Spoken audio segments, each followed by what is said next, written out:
নারী জাতির সম্মান, মর্যাদা ও অধিকারের বর্ণনায় কোরআন মাজিদ ও হাদিসের কিতাবাদি পরিপূর্ণ। অথচ সেই সম্মান ও মর্যাদা থেকে আজ তারা সম্পূর্ণ মাহরুম।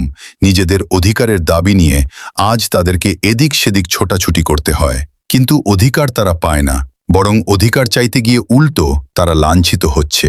কিন্তু কেন তাদের এ দুর্ব্যবস্থা? কেন তারা নির্যাতিত ও অবহেলিত?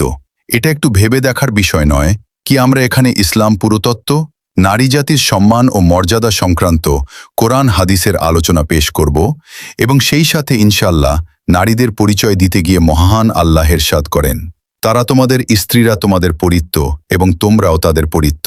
নারীগণ যদি বিশ্বনবী সাল্লাল্লাহু আলাইহি ওয়াসাল্লামের কেবল একটি বাণীর প্রতি লক্ষ্য রেখে জীবনযাপন করে, তাহলে এখানে তাদের মর্যাদা পুনরুদ্ধার করা সম্ভব। মহানবীর সে একটি অমূল্যবান বাণীটি সম্পর্কে সংক্ষিপ্ত আলোচনার প্রয়াস পাব ইনশাল্লাহ।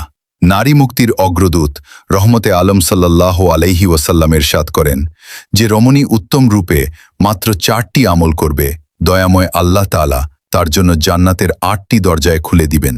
অতএব পরে যে দরজা দিয়ে ইচ্ছে সে জান্নাতে প্রবেশ করতে পারবে। সূরা আল বাকারা আয়াত 187। চলুন আমরা সে আমল 4টি সম্পর্কে জেনে আসি। সে আমল 4টি হল: 1 নম্বরে 5 ওয়াক্ত নামাজ যথাসময়ে আদায় করা। 2 নম্বরে পবিত্র মাহে রমজানের রোজা ঠিক মতো পালন করা। 3 নম্বরে নিজের লজ্জাস্থানের হেফাজত করা।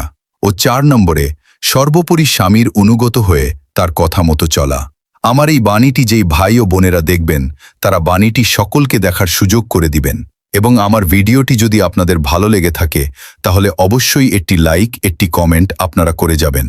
আপনাদের লাইক কমেন্টের কারণে আমি আরো সুন্দর সুন্দর ভিডিও আপনাদেরকে উপহার দিতে পারবো ইনশাল্লাহ।